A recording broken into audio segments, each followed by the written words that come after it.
Hi everyone. So for my project, I want to focus on privacy and cybersecurity, which is a very broad subject, but um, there's a lot that can fit into it, which is why I wanted to use it as the primary um, topic. So here you can see that these are the topics that I want to focus on right here. And there's a few. Um, but to start, I want to talk about free speech and hate speech mostly, and then Section 230 and what that means for the internet, and then the power of corporate social media companies in combination with these things. So the big, I guess, overall legal debate is whether there is um, a free speech breaking point, um, meaning a line which the hateful or harmful, controversial nature of speech could cause it to lose its constitutional protection online. And that was from the American Bar Association.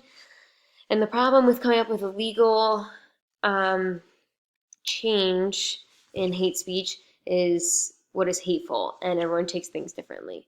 So that has been coming up a lot in my research: is how can we balance free speech with hate speech?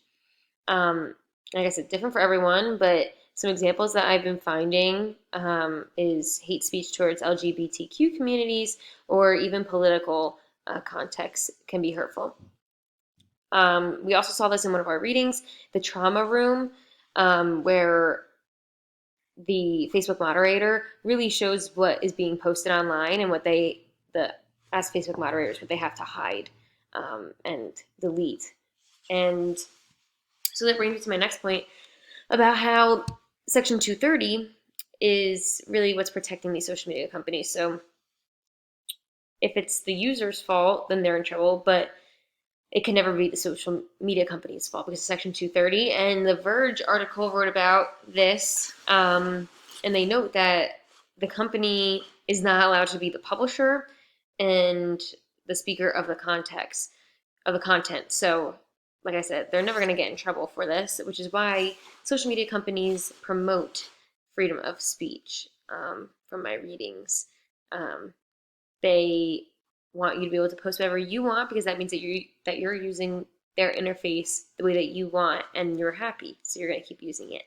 Um, so they're promoting free speech. They're part of the problem, and because they can't get hurt and they're protected.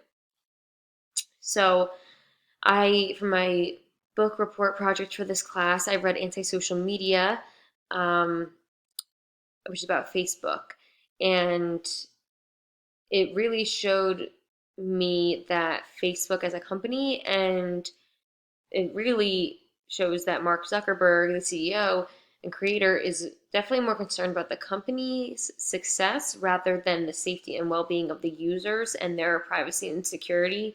Um, I just don't think that that is the main concern based off of my reading. So I also want to use that book to help me with my project and look at other scholarly works based off of that reading.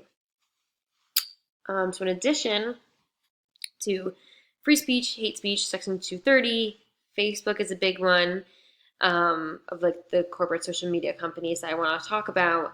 We also have the terms of service and the privacy policies that are on other social medias. Um, and one of the big ones right now is TikTok. So TikTok is owned by the Chinese. That is not false. That is true. I looked a lot into this for this project, and they can collect your data from the app, even if you do not have an actual account. And this was according to one of the articles I read. Even if you do not have an account, but you have the app, they are capable of getting your data. And you are agreeing to this with their terms of service. But why would we agree to this? We would never want them to take our data, which is a huge problem with the terms of service. Is That I read on ABC is that TikTok can be used to monitor users, and most of these users are children. And we are agreeing to these terms blindly because if we don't, then we can't use the app. And we want to use these apps just like everyone else, and we're not realizing the repercussions of saying yes to the terms of service and the privacy policies that are included in these huge companies. Um, and also want to add that on a podcast I listened to, it's the NPR podcast, they mentioned that with these terms of service on these sites, and specifically Facebook, again, Facebook has more data on its users than the NSA. Um, and that most of the users don't even realize what they're giving up when they sign up for Facebook, which is terrifying. And I also got hints of this from reading anti-social media as well, that we just want to be in social media just like everyone else. We don't want to be excluded, and we don't realize the privacy and cybersecurity concerns when we are agreeing and participating in social media. So all of these topics kind of tie together. And yeah, this is what I am trying to focus on for the project. And that is really my digital storyline of my project. So thanks.